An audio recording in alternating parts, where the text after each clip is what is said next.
Aquí está Ricardo Río con nosotros. ¿Sabes que hay una gente que se dedica a eso? Pues pase lo que pase, te insultan. Bueno, el caso de David Capela. ¿Tú sabes que David Capela estaba en una habitación al lado mío? Oye, pobre muchacho, vale, tan joven, me dio muchas...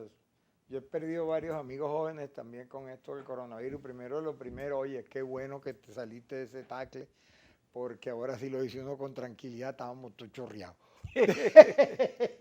Y porque tú tenías todos los tickets. Y entonces que haya salido bien nos alegra mucho, de verdad. Eso me da mucha satisfacción y poder decirlo, pues decírtelo en tu cara también delante de un gentío. Además me parece una muy buena idea eso de que tengas un editorialosis y entonces descargas todo en el primer negro del programa, así uno habla.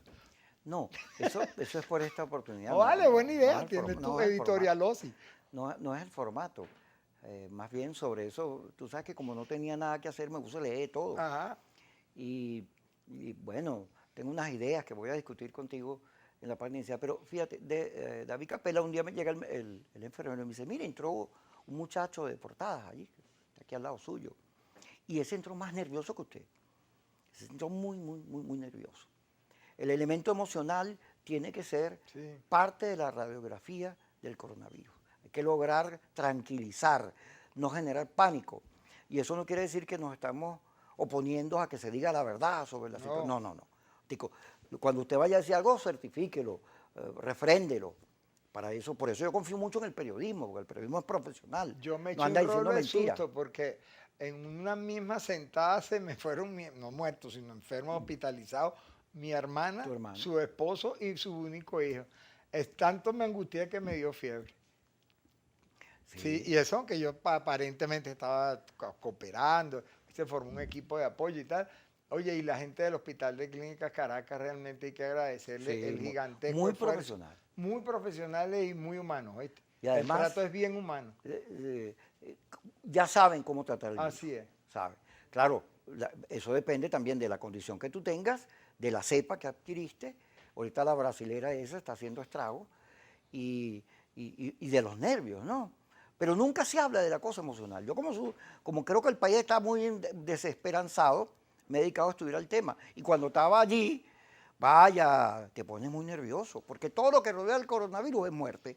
NASA se puso a hacer revisión en las redes del tema de las psicopatías conexas con el COVID y hay cosas muy fuertes. Hay generación de angustia, de claustrofobia, paranoia y una serie de enfermedades o de... Yo no sé si todas eso sean enfermedades, los psicólogos y los psiquiatras son muy delicados con esas clasificaciones, pero de sintomatología psiquiátrica que han comenzado a hacer tantas que ya lo estudian como fenómeno científico interesante para la prosecución de las secuelas del virus, porque ha dejado personas pues con cierta discapacidad social por eso. No es Sí. fácil, es que yo no se ríe porque bueno, tú eres reilón y tal, pero no es fácil pensar que uno pasó 25 días, fue 25 días, 25 días. parado frente al pelotón de funcionamiento, se mojaría la pólvora, traería, dirá, si paren hoy. Tiene que ser algo espantosamente angustioso y de verdad que ahí tener calma es un buen consuelo. El refugio espiritual también, y no está de más. Yo noto que tú regresaste con bastante reflexiones sobre la filosofía de la vida, la razón del ser y cómo estamos ¿Cómo no? tratando al planeta así. Y yo creo que eso es un sano encuentro consigo mismo. Eso no nos sobra, porque uno que vive el día a día, las noticias, qué van a decir mañana en las redes, no sé qué, de repente como salís y ves pasar el tropel y entenderlo, oye, te hace como más grandecito, vamos a decirlo en términos hippie, creciste. Bueno, tú sabes que No de tamaño, estás igual, pero... cuando uno sale del hospital y te mandan para la casa, hay un tratamiento, porque las secuelas son duras, Sí. muy duras. Y caramba, quitárselas encima requiere mucha voluntad. Y yo amo la vida, toda la vida. Eh, mis tantos años, por cierto que cumplí años estando solito ahí en el hospital, pero los tantos años que he vivido, bueno, apreciando colores, olores, sabores, amor, música, comer, la vida, pues, La luz. la luz. el sentirme vivo. Sí, sí. Y entonces yo peleo y estaba ahí, o sea, a mí el coronavirus no me va a ganar. La verdad que yo nunca me sentí derrotado, sí asustado. Bueno, cuando yo vi a Diosdado, lo vi porque el televisorcito ese estaba muy dañado, lo vi afectado, bueno, porque lo que le pasó fue duro. Dije, yo espero, lo dije ahorita, que el liderazgo entienda, todos los que lo han padecido, que la gente en Venezuela está como en la intemperie, ¿no? Y que requiere de un enorme esfuerzo, que no es ese de quién fue el culpable de que la vacuna llegue o no. Traigan la vacuna, hagan todo el esfuerzo para ponerse de acuerdo, porque primero la gente, eso hay que reforzarlo. Y luego, en vez de estar, yo lo veo igualito, como si aquí no hubiera pasado nada. Ahorita la Semana Santa, dice Jesús seguía en una reflexión que hace, que es un pueblo cristiano, pero no se nota. Estamos cargados de odio, de rabia. Bueno, hagamos un paréntesis, eso se viene diciendo hace tiempo, pero no ocurre. Lo que pasa es que ahora estamos en una situación de las peores frente al coronavirus. Pero ahí hay que decir las cosas con la debida responsabilidad y la debida seriedad. Primero, yo creo que hay que hacerle caso a las voces científicas, porque tienen demasiado tiempo estudiando el comportamiento de los virus y precisamente gracias a ese conocimiento que tan rápido se pudo hacer una vacuna. Una vacuna lleva de 8 a 10 años, en algunos casos lo ha llevado. Y luego el estudio de las mutaciones de virus es lo que ha permitido adecuar las vacunas anuales, pero son un montón de años acumulados. Eso permitió que todas estas técnicas de RNA fueran utilizadas por Pfizer para una vacuna con tan buena reputación. Y además mezclaron en el debate de las vacunas el debate político con mucha ignorancia. A mí que me diga que Putin es comunista va a tener que mandarme a decir respecto a cuál manual, para no decir más cosas, porque de verdad ese es cualquier cosa menos apegado a los preceptos del marxismo-leninismo, dirían los hermanos Villegas. Pero el concepto importante aquí es que la información científica es verificable, repetible y además cuestionable. Si a usted le ponen un tratamiento para el azúcar y no baja, se lo quitan. En cambio que si usted viene y se mete un sancocho de pata de gallina con las alas incluidas, porque eso salvó a la señora Ramona y resulta que lo que la salvó fue una pastillita, entonces usted cree que las alas de la gallina cura. Y gracias a Dios que la ciencia ya nos sacó de eso. Entonces, yo no digo que no se tomen todos los menjunjes que quieran, voy a tomarse lo que le dé la gana, porque a fin de cuentas la humanidad experimentó con eso para salvarse. Pero la humanidad experimentó y llegó a conclusiones. Hay que hacerle caso a los médicos. Vamos a ir al corte, señor Ricardo Ríos, que ahora es diputado. Por ahí tenía la chapa, pero... Ese para pasar por la alcabala para venir para acá.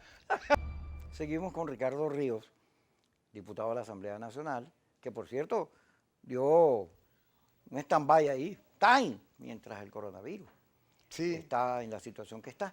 Tengo entendido que los han vacunado, pero que hay un 30% de los diputados que no se vacunó. No, hay una vacunación dantesca en el sentido de que lo vacunan como en los círculos del infierno. Primero los principales, después los primeros suplentes, después los segundos suplentes. Entonces, lo de dantesco es por los círculos del infierno, de la Divina Comedia.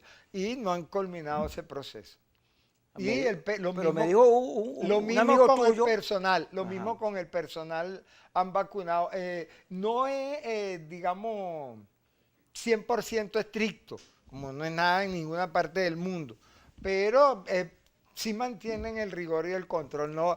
A todos se les escapa un rolling, pero pasa. Dentro de las muchas cosas que leí, en el mundo pasa más o menos igual. Tú sabes que la vacunación ha sido segmentada. Primero los de edad avanzada. Y los médicos. Exacto, los médicos, etcétera. Y más o menos aparece el mismo porcentaje, un 30% que no. Uno, porque no le gusta, no le cree, después del discurso de Trump, de que eso era una cosa, las vacunas eran para matar a la gente y que no, eran peor remedio que la enfermedad y todas esas barbaridades. Pues hay gente que lo creyó. No para nada, para que al final rectificar y se vacunar. Sí. Entonces, es como normal. Igual, fíjate, esta peleadera, que hasta hoy, ahí están, que lo que da es vergüenza. Sí, da mucha rabia. Porque el gobierno advirtió que no iba a permitir la AstraZeneca. Lo dijo antes del acuerdo. Entonces, después apareció, no es esta. Y además, no te la voy a dar porque tú te vas a robar la vacuna y se la vas a poner a tu mamá. Y entonces tiene que ser una gente. Entonces empieza el desconocimiento. No, tú. Y eso no solo es un triste espectáculo. En Estados Unidos llegaron a 4 millones de vacunados diarios. Y hay un esfuerzo en el mundo y con todo eso el virus no retrocede, todavía sigue teniendo esa fuerza y hace estragos. Entonces, no es ese el comportamiento. Además, yo lo he dicho, hay millones de maneras de resolver la diferencia. Con gente, como tú dices, del área científica que diga, esta sí, esta no, Pero es y que busque camino. Pero como no es la intención, sino seguir sacándose los ojos y puñalero y todo eso, pues no estamos haciendo lo debido y el pueblo venezolano necesita la vacuna. Fíjate, uno se podría poner, ¿cómo que se llama? Maximalista. Y decir, dejemos la peleadera porque aquí lo que falta es votar. Y de ahí para adelante, uno morta la política nacional. O sea, empezando como por el final, pero nadie, son razonamientos conclusivos, no deductivos. Con respecto a la polémica, a la diatriba estéril, atroz, inhumana y fea, y perdonan también la palabrita, ridícula, con la cual se está abordando el debate de las vacunas en Venezuela.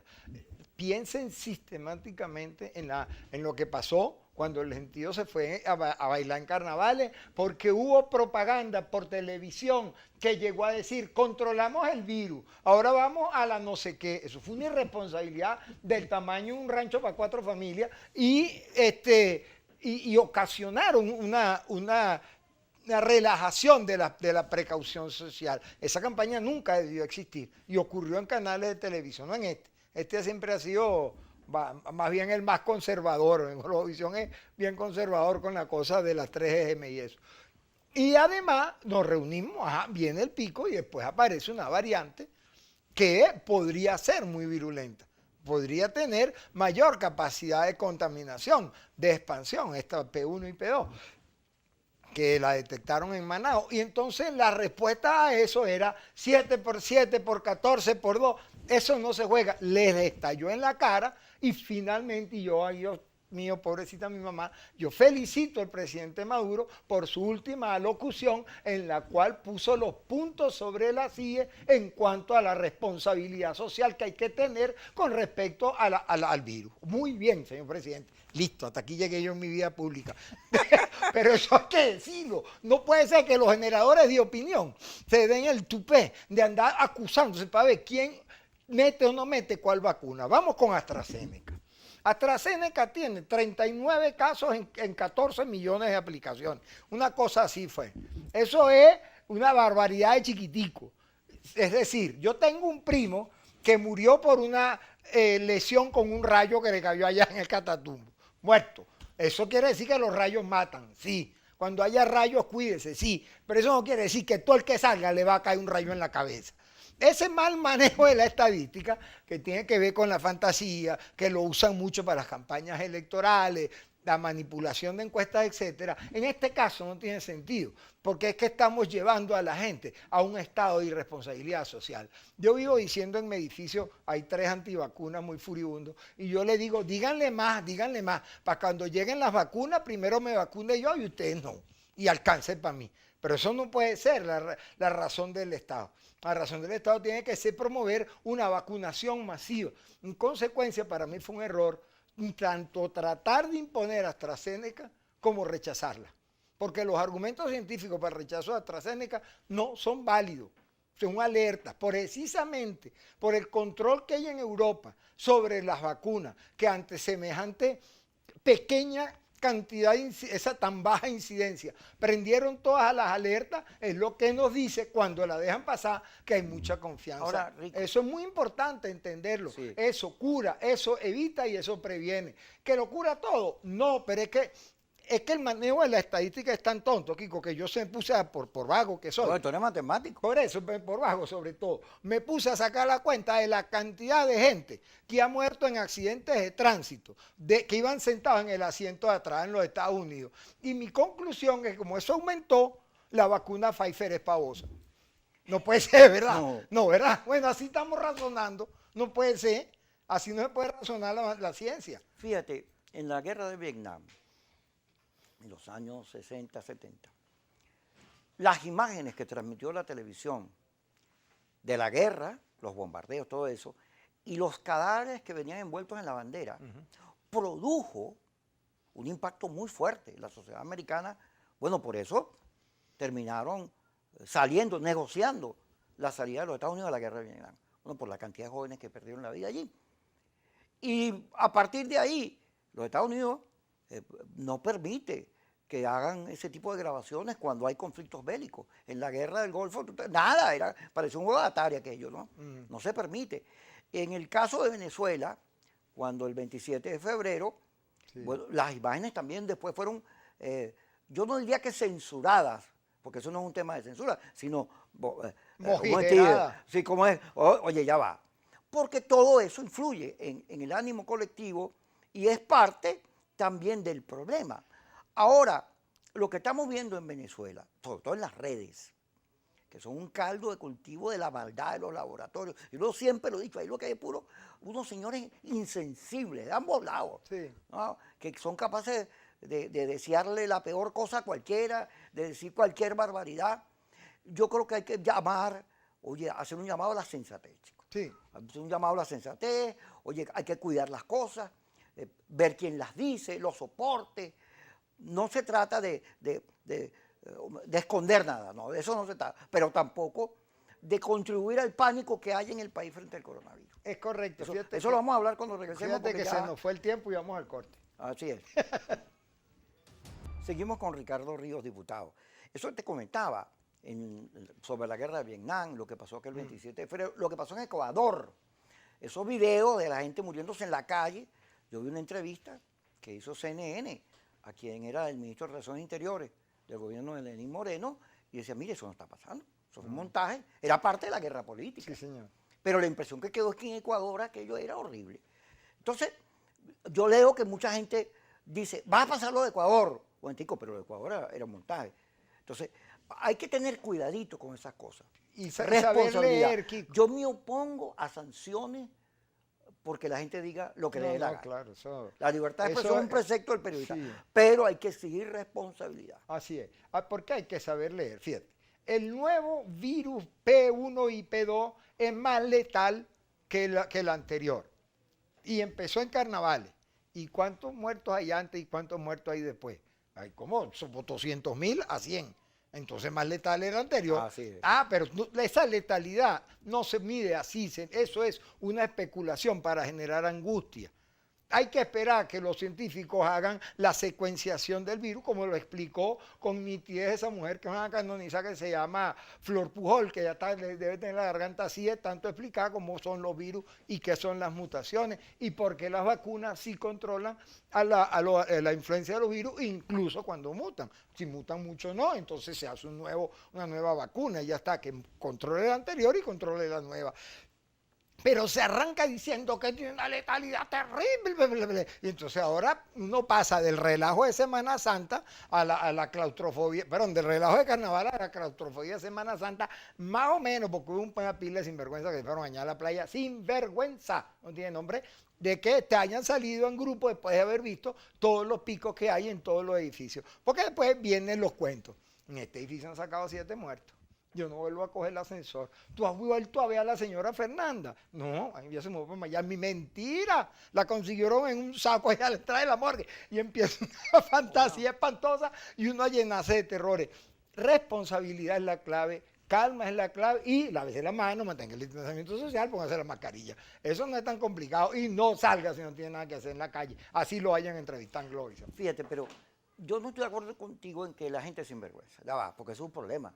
Rico, un año con coronavirus y hemos tenido, oye, medidas fuertes cuando las cosas trancan todo. Voy a crear una palabra, Mira, poca vergüenzura. Mira, en Italia, aquí Maduro extendió la temporada fuerte, cerrado todo el mundo, nadie se puede mover, hasta la semana que viene. Bueno, en Italia lo metieron hasta el final de mes. Así es. Entonces, no, un momentico. Seriedad.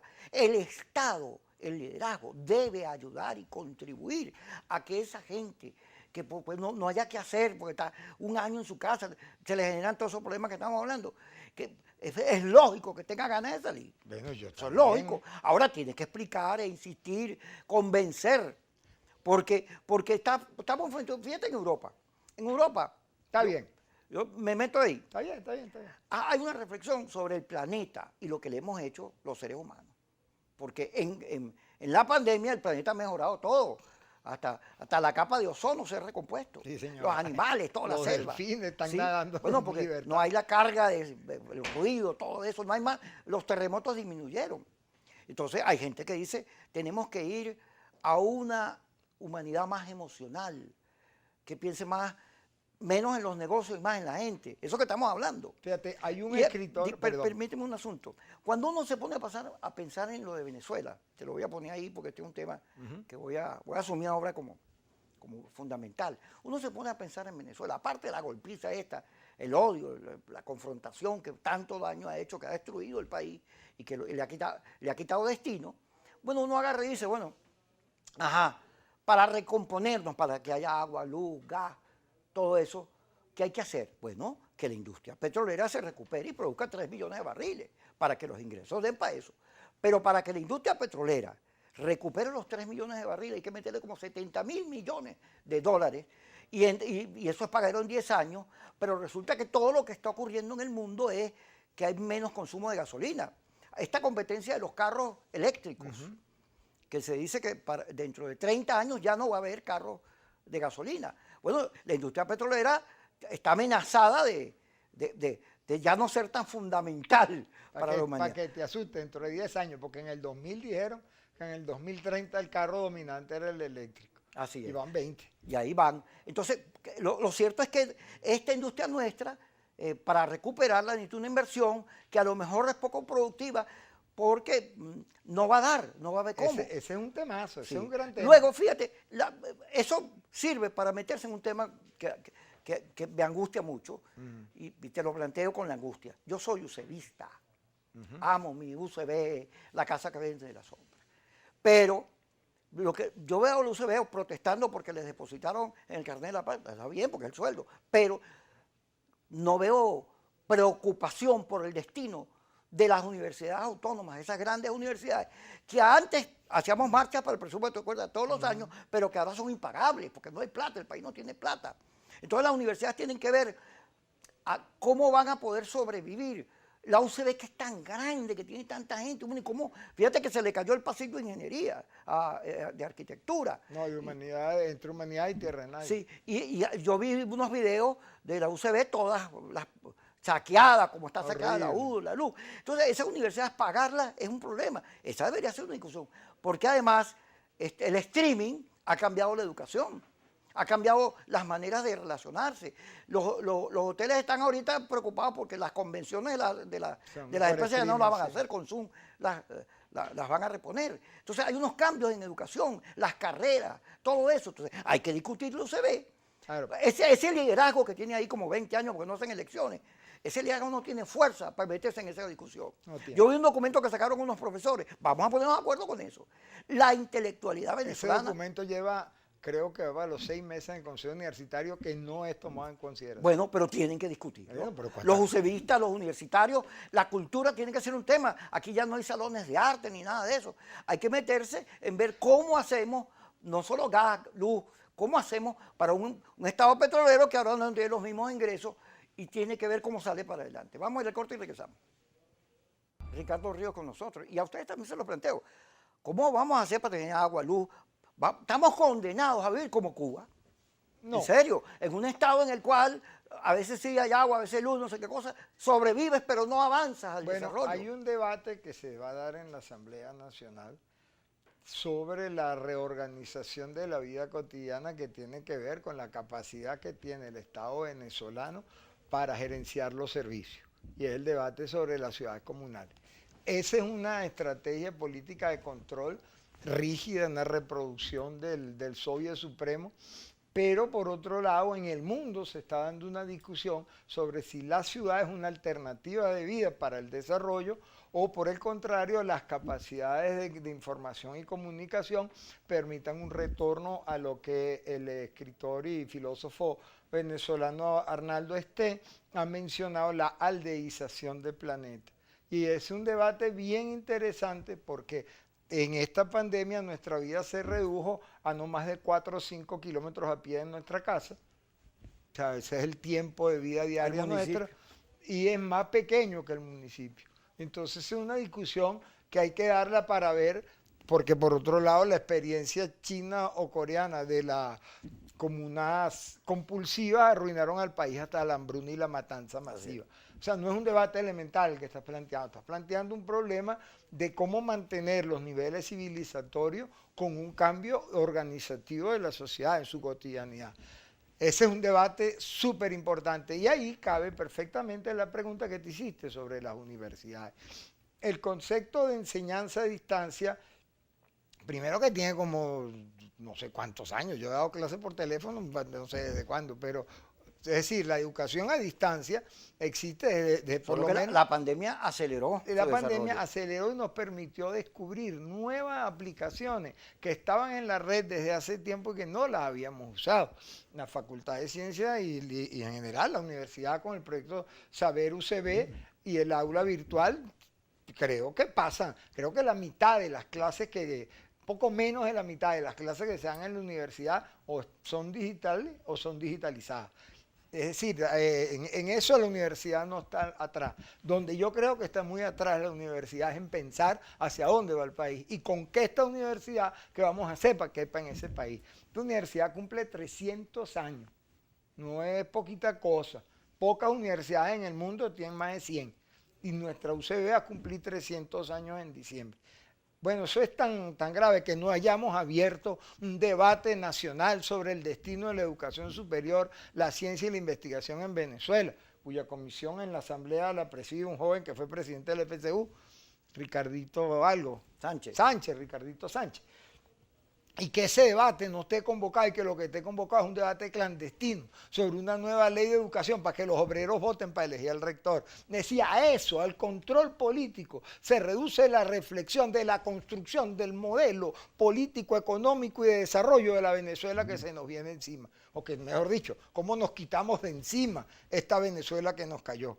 Ese debate requiere de una renovación importante de las universidades, en particular de la central y en particular de sus autoridades. Yo soy miembro del Consejo Universitario de la Universidad Central de Venezuela, yo tengo ahí 8 años y ya está. Ya, yo no iría más nunca a una elección de nada en la universidad.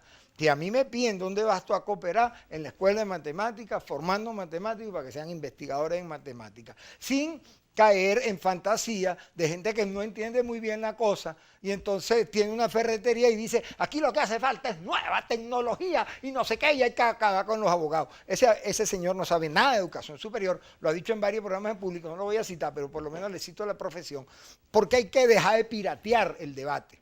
El debate no es efectista, el debate no es arrancaplauso, el debate es profundo y es serio. Mira, uno de los grandes crímenes que se han cometido contra Venezuela fue haber derrochado el bono demográfico. Nuestro grueso de la población durante todo el chavismo ha sido entre 15 y 45 años. Ahí está el futuro del país que debimos formar, ingenieros, técnicos, la gente que tú estás describiendo que ciertamente apunta a los principales centros de estudio, y también los reflexionadores y los poetas y los pintores. Yo no sé de dónde sacaron ese concepto de educación de que uno es una especie de aprietatuerca tecnificado para ser un profesional. Eso es mentira. La mayoría de los aprietatuercas que no saben hacer más nada es lo que llaman imbéciles. Esos no saben hacer nada. Los duros de las profesiones son los que son poetas, creativos, críticos, organizan sindicatos, tienen 3 mujeres y 2 hijos. Eso es una cosa difícil, la creación científica. Para que la reduzcan a que necesito un empleado que me sepa aplicar Excel. Ese no es el debate. Y ese debate lo han traído aquí a la televisión y yo creo que deberíamos recuperarlo porque para donde va Venezuela es para donde va la ciencia, la investigación y la organización social acorde con lo que nos dejó la pandemia. Esos grandes edificios llenos de señores trabajando de 8 a 2 y de 8 a 2 y de 1 a 5 no hacen falta. Entonces, ¿qué hacemos? No lo vamos a tumbar, que harán como las pirámides, pero son un gasto energético y son un gasto de trabajo y de transporte que puede ser sustituido por el teletrabajo, que eso sí viene detrás de eso. Ese es el debate para dirigir al país. Eso creo yo. No, así es. Creo que Venezuela necesita repensarse. Claro. Porque la entrada económica garantizada por la industria petrolera no va a ser la misma. Entonces necesitas ver cómo produces ingresos para que la gente viva mejor. Eso significa una apertura hacia el sector privado por parte del Estado que le permita verlo como un socio. Fíjate las posiciones que ha tenido Fede Cámara. Hay gente que le ha caído encima, pero a mi juicio merecen un aplauso por la honestidad y atreverse a decir, bueno, nosotros podemos comprar la vacuna, nosotros podemos ayudar aquí. Eso es tremendo, eso, que el presidente de FEDECámara haya dicho, yo colaboro vacunando a mi gente y te quito ese peso de Estado, me parece uno de los aportes más emocionantes que yo he visto en Venezuela. Yo lo apoyé en una declaración aquí mismo. Ay, no, aquí no fue, con Vladimir, pero yo lo apoyé y por supuesto que eso hay que apoyarlo con cuanta mano uno pueda levantar, que la gente pueda resolver y que haya una sociedad abierta para las soluciones. Es la parte de la riqueza que no tenemos. Petróleo está ahí, hay que sacarlo muy bien. Mira, Rico, en estos días leo, Baltasar Porras declara al gobierno que le va a dar unas cachetadas si no mete la AstraZeneca. Yo, Baltasar Porras diciendo eso. Al ratico apareció la conferencia episcopal, comunicado, mira, yo no dije eso, yo lo que estoy diciendo es que la gente primero y todo eso. Así fue, yo vi. Así muy es. buena declaración. La iglesia tiene un papel fundamental. Hace falta que la cultura, que los artistas, que las universidades, que todo eso contribuya a sacar el debate del odio. Así es. Porque están como muertos, están calladitos, necesitamos un país activo que en vez de quedarse en su casa, que tiene que quedarse, salga por streaming o por donde sea, por sus espacios, a pelear porque Venezuela salga adelante. Porque si no, bueno, nos quedamos. Yo cuando digo como Cuba, no es porque yo tenga nada contra Cuba. Yo sí Cuba, tengo mucho. Lo que está viendo Cuba no debería verlo en ningún otro país. Sí, pero fíjate, los cubanos, en momentos de su historia, abrían la economía. Pero entonces pensaban los más radicales, no, el comunismo, la revolución, entonces la cerraban. Y en eso, bueno, ensayo y error perdieron mucho tiempo. Y vida. Sí, y además por estar discutiendo unas cosas que están comprobadas en la historia, que no sirven. Ese control del Estado, de todo eso no sirve. Bueno, eso hay que decirle a los chavistas con su discusión de las cosas de las ciudades comunales. Una ciudad comunal que pretenda reproducir el fracaso de la Unión Soviética va a fracasar como la Unión Soviética o construyen su muro. Así es. Gracias, Ricardo Río, por estar con nosotros y a ustedes, a todos los que ven este programa, por su paciencia, por su solidaridad, por su cariño, porque se da cuenta uno que uno no está tan solo. Ay, bien bueno que estés curado, Kiko. Todavía me falta.